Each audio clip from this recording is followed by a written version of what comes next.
সুপ্রিয় শিক্ষার্থীরা, আশা করি তোমরা সবাই ভালো আছো। তোমাদের দোয়ায় আল্লাহর রহমতে আমিও ভালো আছি।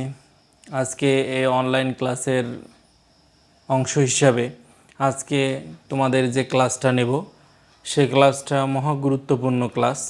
আমরা এর আগে যে ক্লাসগুলো নিয়েছি তোমরা আশা করি তোমরা সুন্দর করে দেখেছো এবং সুন্দর করে সেগুলো স্টাডি করেছো, এতে অনেক উপকৃত হবে ইনশাল্লাহ। আজকের ক্লাস বা এর পরের ক্লাস যে আমাদের টপিকসগুলো আছে, টপিকস ভিত্তিক যে ক্লাস, সে ক্লাসগুলো হচ্ছে নিয়মিত। তা সেই নিয়মিত ক্লাসের অংশ হিসেবেই আজকে যে ক্লাসটা আমি নেব সেটা হলো ট্রান্সলেশন।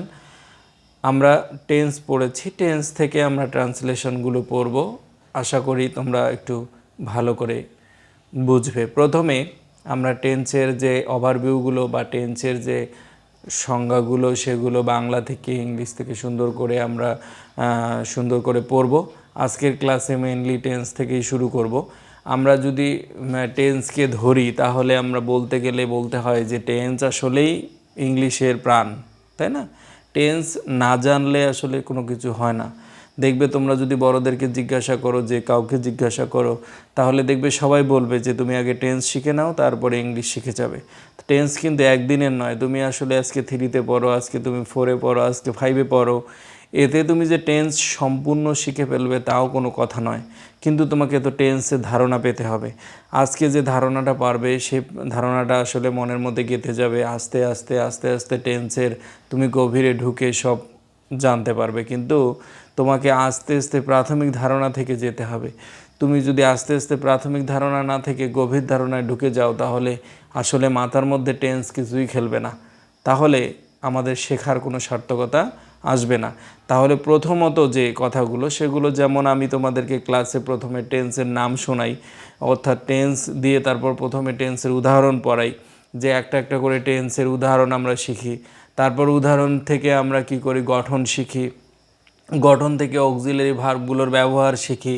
তারপর অক্সিলারি ভার্বগুলোর ব্যবহার যখন শেষ হয়ে যায় তখন তারপরে আমরা ধাপে ধাপে ধাপে ধাপে আমরা টেন্সের ভিতরে ঢুকে যাই।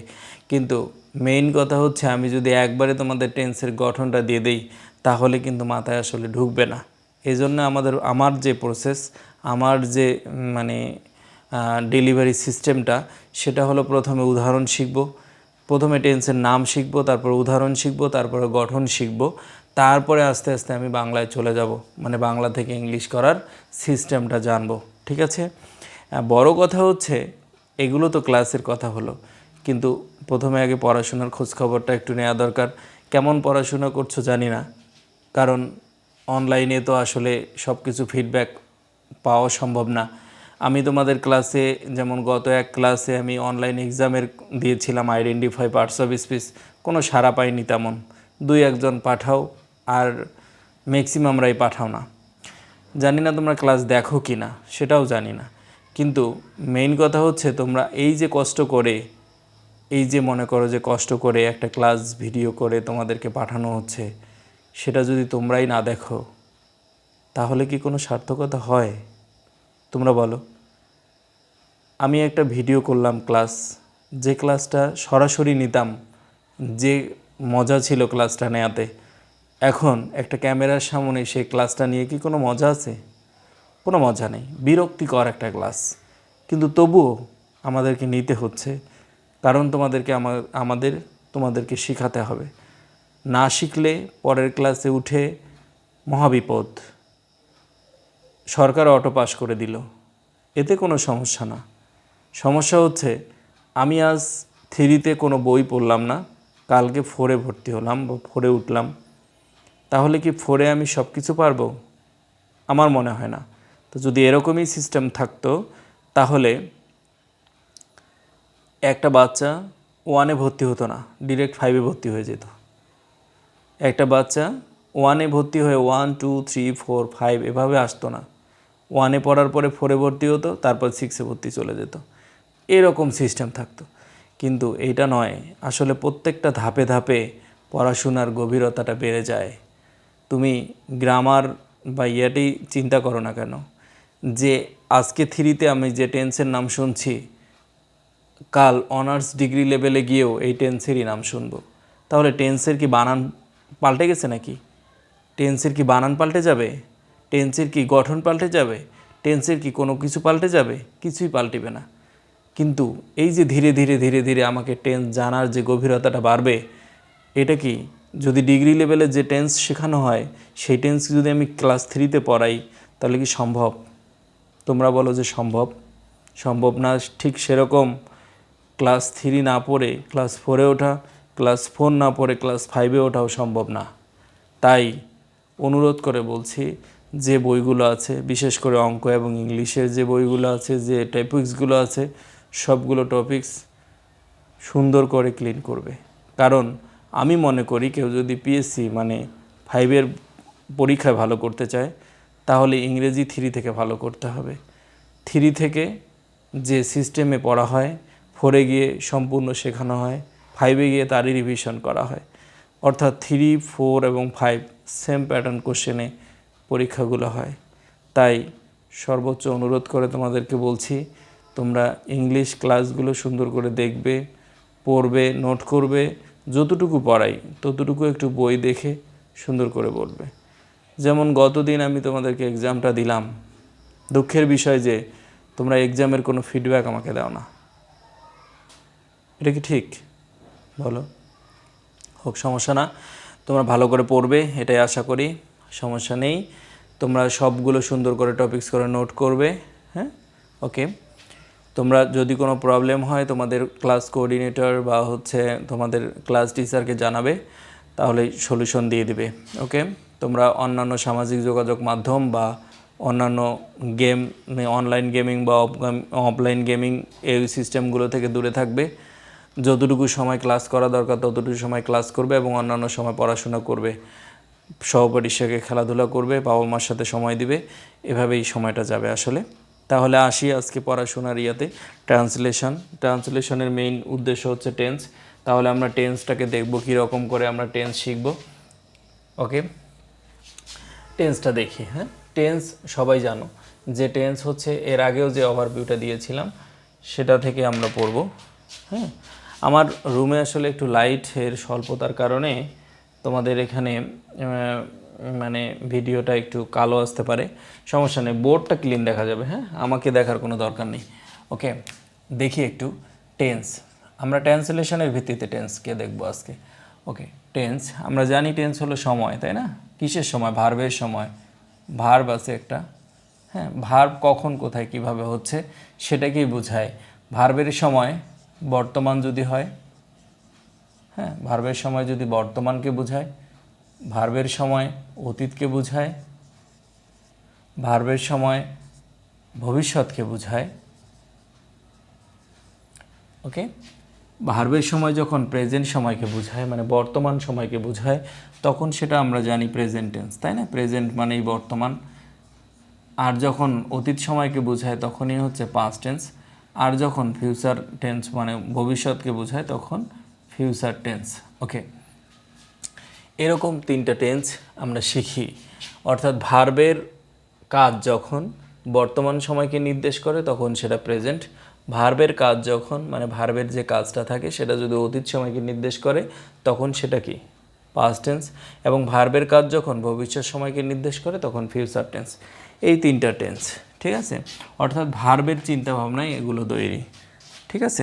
ভার্বের চিন্তাভাবনায় এগুলো তৈরি, ঠিক আছে? আমরা জানি একটা সেন্টেন্স, যে কোনো একটা সেন্টেন্স, জাস্ট একটা সেন্টেন্স যদি আমি গঠন করতে যাই তাহলে প্রথম একটা সাবজেক্ট দরকার হয়। কি দরকার হয়? একটা সাবজেক্ট। আমরা সুন্দর করে পড়ছিলাম যে সাবজেক্ট প্লাস প্রেডিকেট, পড়ছিলাম না? পড়ছিলাম। একটা সাবজেক্ট দরকার হয়। এখন বলতে পারো স্যার সাবজেক্ট কী জিনিস? ওকে, সাবজেক্টের পরে একটা ভার্বের দরকার হয়। সাবজেক্ট থাকে, তারপরে একটা ভার্ব থাকে। অর্থাৎ সাবজেক্ট কি? যার সম্পর্কে বলা হয়, যার সম্পর্কে বলা হয়েছে, যার সম্পর্কে বলা হয়েছে সেটি সাবজেক্ট। যার সম্পর্কে বলা হয়েছে সেটি subject. I play football, I play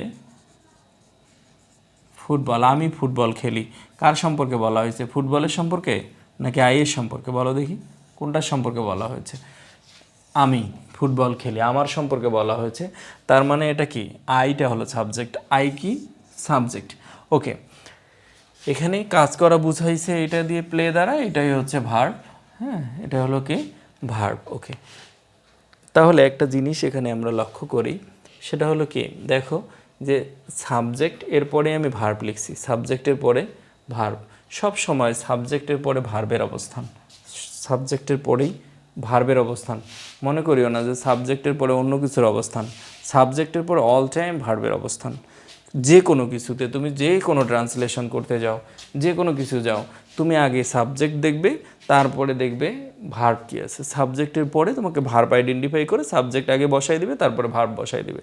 ঠিক আছে, আর কোনো সমস্যা নেই। এবার চিন্তা ভাবনাটা হচ্ছে, এরপরে তো অবজেক্ট বসে, এরপরে কি বসে, অবজেক্ট বসে। এটাই হলো সেন্টেন্সের গঠন। অবজেক্ট অনেক কিছু হতে পারে ওইদিকে, কিন্তু সাবজেক্ট, ভার্ব, অবজেক্ট, আমাদের মেইন কাজ হলো এটাকে নিয়ে। টেন্স হলো এটা, দেখো টেন্স হলো এই ভার্বটা। সাবজেক্ট ঠিক আছে, সব সময় সাবজেক্ট ঠিক থাকে, সাবজেক্টের কি কোনো প্রকারভেদ আছে নাকি? সাবজেক্টের কোনো প্রকারভেদ নেই। সাবজেক্ট নাউন প্রোনাউন হতেই পারে, সাবজেক্ট নাউন প্রোনাউন হতেই থাকবে, নাউন অথবা প্রোনাউন সাবজেক্ট হবে, কোনো সমস্যা নাই। এবার ভার্বটা অনেক জিনিস হতে পারে, ভার্ব অবজেক্টেও পরে জিনিস, অবজেক্টও নাউন প্রোনাউন হতে পারে, অন্য অ্যাডভার্ব হতে পারে, অ্যাডজেক্টিভ হতে পারে, কত কী হতে পারে, হতো, সমস্যা নেই। এবার আমরা যেটা পড়বো সেটা হলো সাবজেক্ট এরপরে ভার্ব, সাবজেক্টের পরে ভার্ব। এই কথাটা ভালো করে জানবো, সাবজেক্টের পরে আসবে ভার্ব। আগে সেন্টেন্সের গঠনটা ভালো করে দেখি, তারপরে বুঝবো। ঠিক আছে, সাবজেক্ট বুঝছি তো, যার সম্পর্কে বলা হয়েছে সেটি হলো সাবজেক্ট। যেমন আই প্লে ফুটবল, আমার সম্পর্কে বলা হয়েছে, তার মানে আমি সাবজেক্ট, আমি সাবজেক্ট। ওকে, যার সম্পর্কে বলা হয়েছে সেটি সাবজেক্ট। আর ভার্ব তো জানোই তোমরা, পার্টস অফ স্পিচ পড়ছো যেহেতু, ভার্ব জানো, কাজ করা বোঝায়, তাই না? ওকে, আমরা এতটুকু জানবো, সেটা হলো সাবজেক্ট আমরা জানি, সাবজেক্ট কোনো সমস্যা নেই। এবার জানবো হলো ভার্ব। কি জানবো? ভার্ব। দেখো এই যে ভার্ব কথাটা আছে, ভার্ব মানে কি কাজ, ভার্ব মানে কি কাজ। ওকে, আমি ভার্ব যখন পড়াইছি দুইটা জিনিস পড়াইছি, একটা হলো প্রিন্সিপাল ভার্ব, প্রিন্সিপাল ভার্ব। একটা জিনিস বারবার পড়াচ্ছি বলে বিরক্ত হওয়ার কিছু নাই, তোমরা বারবার আসতেছে বলে আমি পড়াচ্ছি, যাতে কেউ একটা ক্লাস মিস দিলেও পরেরটাতে একটু এসে ওই রকম সমস্যাটা না হয়। হ্যাঁ, দেখো একটা প্রিন্সিপাল ভার্ব, একটা অক্সিলারি ভার্ব বলছিলাম না? এখন দেখো প্রিন্সিপালটা বলছিলাম যে প্রধান যেটা, আর অক্সিলারি যেটা হচ্ছে ওইটাকে সহায়তা করবে। আমি কি কোনো সময় বলছিলাম যে শুধুমাত্র অক্সিলারি ভার্ব দিয়ে সেন্টেন্স হয়? অক্সিলারি ভার্ব দিয়ে কোনো সেন্টেন্স হয় না। আমি একটা অক্সিলারি ভার্ব দিয়ে শুধুমাত্র সেন্টেন্স করতে পারবো না। ঠিক আছে, যেমন হচ্ছে আই অ্যাম, প্রিন্সিপাল ভার্ব নাই, টু স্কুল, হয় না। দেখো হয়, সেন্টেন্স হয়। আই অ্যাম টু স্কুল হয়, সেন্টেন্স হয়। এটা তো অ্যাম তো অক্সিলারি ভার্ব, হয় না। মানে অক্সিলারি ভার্ব দিয়ে সেন্টেন্স হয় না, অক্সিলারি ভার্ব দিয়ে সেন্টেন্স হয় না। তার মানে এখানে যখন আমি দেব গোয়িং, তখন হয়ে যাবে একটা sentence, I am going to school. ঠিক আছে, এটা প্রিন্সিপাল ভার্ব। অর্থাৎ প্রিন্সিপাল ভার্ব শুধুমাত্র সেন্টেন্স হতে পারে। একটা প্রিন্সিপাল ভার্ব দিয়ে আমি সেন্টেন্স গঠন করে দিতে পারবো। যেমন হচ্ছে আই গো টু স্কুল বা আই অ্যাম এ স্টুডেন্ট, এখানে প্রিন্সিপাল ভার্ব, তাহলে হয়ে যাচ্ছে, প্রিন্সিপাল ভার্ব দিয়ে গঠন করা যাচ্ছে, কিন্তু অক্সিলারি ভার্ব দিয়ে শুধুমাত্র সেন্টেন্স হবে না। এখন কথা হলো ভার্ব মানেই প্রিন্সিপাল ভার্ব। হ্যাঁ, ভার্ব মানেই প্রিন্সিপাল ভার্ব। একটা সাবজেক্টে ভার্ব মানে সেটা প্রিন্সিপাল ভার্ব। এখন অক্সিলারি ভার্ব কি সহায়তা করে? অক্সিলারি ভার্ব কি করে? সহায়তা করে। ঠিক আছে, এখন কথা হলো যে আমি একটা সেন্টেন্স লিখব যে I shall have been, I shall have been reading for by reading a book for 2 hours. একটা সেন্টেন্স লিখে ফেললাম। এখন আমি জানি এটা সাবজেক্ট, আই আমার সম্পর্কে বলা হয়েছে, এটা সাবজেক্ট। তাহলে বাকি যে কথা বলা আছে রিডিং পর্যন্ত, তাই না, এটা তো ভার্ব, এটা তো গোটাটাই ভার্ব। এটা কি অবজেক্ট? হ্যাঁ, এটা টাইম পরেরটা অ্যাডভার্ব, সমস্যা না। এখন কথা হলো এই জিনিসটা পুরোটাই কি ভার্ব, পুরোটাই কি ভার্ব, বুঝছো এবার কথাটা? এখন কথা হচ্ছে এইটুকু হলো প্রিন্সিপাল ভার্ব, এটি কি প্রিন্সিপাল ভার্ব, তাহলে বাকিটুকু কি অক্সিলারি ভার্ব। বাকিটুকু কি অক্সিলারি ভার্ব। আমার কথা হচ্ছে এখানে পুরোটাই অক্সিলারি ভার্ব, এটা প্রিন্সিপাল ভার্ব। এই যে অক্সিলারি ভার্বটা এই রিডটাকে সহায়তা করেছে, এই রিডটাকে কী করেছে, সহায়তা করেছে কি করতে, প্রকাশ করতে। ঠিক আছে, প্রকাশভঙ্গিটা আলাদা হয়ে গেছে এই কারণে। ঠিক আছে, আমরা জানলাম যে ভার্ব বসবে। তাহলে সেন্টেন্সের গঠন আমরা বলবো যে সেন্টেন্স, যে কোনো সেন্টেন্স, যে কোনো ট্রান্সলেশন যদি আমি করতে যাই, প্রথম কাজ সাবজেক্ট খুঁজে বের করা। প্রথম কাজ সাবজেক্ট খুঁজে বের করা, সাবজেক্ট খুঁজে বের করা। ট্রান্সলেশনের প্রথম কাজ হলো সাবজেক্ট খুঁজে বের করা। তারপরে ভার্ব খুঁজে বের করা। ভার্ব, এটা 1 নম্বর কাজ। 2 নম্বর কাজ ভার্ব খুঁজে বের করা, ভার্ব খুঁজে বের করা। ঠিক আছে, এই দুটো বের করতে পারলে, এই দুটো বের করার পরে বাকিগুলো আমরা পর্যায়ক্রমে সাজাবো, বাকিগুলো আমরা পর্যায়ক্রমে সাজিয়ে দেখব। আমরা পরে অবজেক্টের যে সিস্টেমগুলো দেওয়া থাকবে সেই সিস্টেমগুলো আমি অবজেক্টের গঠনটাও বলবো যে এইটা আগে হবে, এটা পরে হবে, এটা আগে হবে, এরকম করে। কিন্তু এই দুইটা কাজ আমার আগে করতে হবে। কি কাজ? সাবজেক্ট খুঁজে বের করতে হবে এবং সাবজেক্ট খুঁজে বের করতে হবে, তারপরে ভার্ব খুঁজে বের করতে হবে। সাবজেক্ট খুঁজে বের করতে হবে, তারপর কি করতে হবে? ভার্ব খুঁজে বের করতে হবে। একটা সেন্টেন্স আমরা দেখি, উদাহরণস্বরূপ একটা সেন্টেন্সকে দেখি, কি সেন্টেন্স দেখা যায়। দেখো, মনে করো যে আমি ভাত খাই। ঠিক আছে, সিম্পল একটা বাক্য লিখলাম। এখন তুমি যদি এটাকে ট্রান্সলেট করতে চাও, ইংলিশে করতে চাও, তাহলে ইংলিশে যদি আমি করতে চাই, তাহলে তোমাকে প্রথম কাজ কি? সাবজেক্ট খুঁজে বের করতে হবে। কার সম্পর্কে বলা হয়েছে? আমার সম্পর্কে। তাহলে এটা সাবজেক্ট, হ্যাঁ এটা সাবজেক্ট। আমি কি কাজ করাকে বোঝাচ্ছে? ভার্ব। আমি বলছি সাবজেক্টের পরে ভার্ব বসবে, সাবজেক্টের পরে কি বসবে? এইটা 1 নম্বরে বসবে, 2 নম্বরে এটা বসবে, তারপরের ব্যাপারটা পরের ব্যাপার পরে বসবে। তাহলে তুমি আই লেখো আগে, তারপরে ভার্ব লেখো, খাইয়ের ইংলিশ কি? ইট। এটাকে লেখো, তারপরে যা আছে তুমি তারপর লেখো। তোমার এইটুকু ঠিক থাকলেই হবে, এইটুকু ঠিকঠাক, এইটুকু ঠিক থাকবে। এইখানে কিন্তু যত জঞ্জাল কিন্তু এই ভার্বের সাথে, যে এটা থার্ড পারসন হলে এর সাথে এস যুক্ত হবে। এটা যদি মানে কোনো কিছু হয়, তেমন বলছে যে এটা যদি থার্ড পারসন প্লুরাল নাম্বার হয়, এখানে এস যুক্ত হবে না। আবার এই ভার্বের সাথে যত কিছু এস, কোনো সময় ইএস, কোনো সময় আইএস যুক্ত হবে, অনেক ঝামেলা। এই কথাগুলো অবজেক্টের সাথে নয়, সাবজেক্টের সাথে নয়, এই ভার্বেরতেই সমস্যা। তাহলে আমাকে ভার্ব কিভাবে ব্যবহার করতে হবে তার জন্য শিখতে হবে টেন্স। ভার্ব কিভাবে আমি ব্যবহার করব সেটাই আমাকে শিখতে হবে টেন্স। অর্থাৎ ভার্বের ব্যবহার শিখতে গেলেই আমাকে লাগবে টেন্স। ওকে, এতক্ষণ যা পড়ালাম সেটা হলো প্রাথমিক একটা ধারণা ট্রান্সলেশনের। আমরা যেটা কাজ করব সেটা হলো পরবর্তী ক্লাসে টেন্স শুরু করেছিলাম, তাই না? এই টেন্সেরই ধারণা দেব, আমি টেন্সেরই সম্পূর্ণ ধারণা দেব। ম্যাজিক দেখব, টেন্সের সম্পূর্ণ ম্যাজিক আছে, ম্যাজিকগুলো দেখব টেন্সের। ঠিক আছে, যেমন সামনের ক্লাসে ডিটেলস বলবো। খুব একটা সুন্দর একটা টিক্স বলি, ম্যাজিক যেটাকে বলি।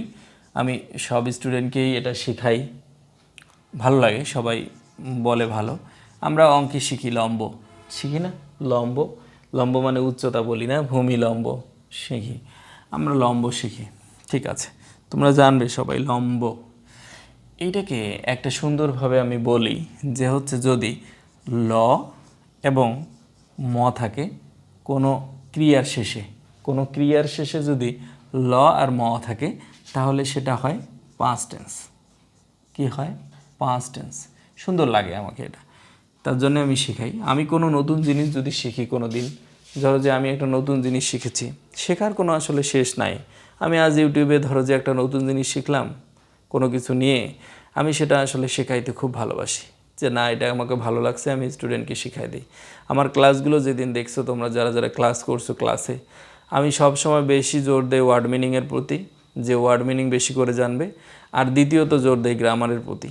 গ্রামারগুলো যেগুলো নতুন নতুন টিক্স, দেখবা যে আমার মাথায় একজন খেলছে কিন্তু অন্য আরেকজনের মাথায় আরেকটা খেলছে। ইউটিউবে দেখবা অনেক প্রকার ক্লাস আছে, সেগুলো দেখলে অনেক প্রকারের জ্ঞান হয়, মানে কিভাবে আসলে নতুনভাবে বোঝা যায়। হ্যাঁ, এরকম যেমন বর কথা বলছে, যে ব থাকলেই সেটা ফিউচার টেন্স হয়ে যায়। ফিউচার টেন্স হয়ে গেল। তাহলে এটা কি হয়ে গেল? ল ম, এটাতে পাস্ট টেন্স হয়, আর ব থাকলেই ফিউচার টেন্স হয়। এবং এই ল ম এবং ব এগুলো যদি কোনোটাই না থাকে তাহলে সেটা হবে প্রেজেন্ট টেন্স। কথাটা কি উল্টাপাল্টা লাগলো নাকি? উল্টাপাল্টা লাগলো? এটা নিয়ে ডিটেলস আলোচনা করব। এটা নিয়ে পুরো ডিটেলস আলোচনা হবে। হ্যাঁ, এই লম এটার উদাহরণ দিয়ে হবে, খুব সুন্দর লাগবে। টেন্সের তোমরা আগে টেন্স পড়ো নাই? বাংলা ক্রিয়ার শেষে তেসি তেসো তেসেন থাকিলে প্রেজেন্ট কন্টিনিউয়াস টেন্স হয়, এরকম শেখো নাই? কিন্তু ওগুলো শেখা লাগবে না। হ্যাঁ, এরকম শিখতে হবে না। টেন্স কিভাবে বের করতে হয়, মাথায় কিভাবে খেলবে টেন্স, আমি সব শেখাবো ইনশাল্লাহ। ঠিক আছে? ওকে, তবে একটা কথা বলতে হবে, সেটা হলো যে আমি পড়ব। হ্যাঁ, আমি পড়ার মধ্যে থাকব, আমি পড়ব, আমি শিখতে চাই, তাহলেই আমি শিখাইতে চাই। তুমি যদি শিখতে চাও তাহলে আমিও শিখাতে চাই, তাহলে দুজনের না মিল হলেই তাহলে তুমি শিখতে পারবে। ওকে, তুমি শিখতে চাও না, আমি তোমাকে শিখাতে চাই, সম্ভব না, সম্ভব সম্ভব না। ঠিক আছে? তোমরা শোনো নাই করিম রহিমের একটা গল্প? এরকম ছিল তো, তাই না? গল্প বলবো আগামী ক্লাসে।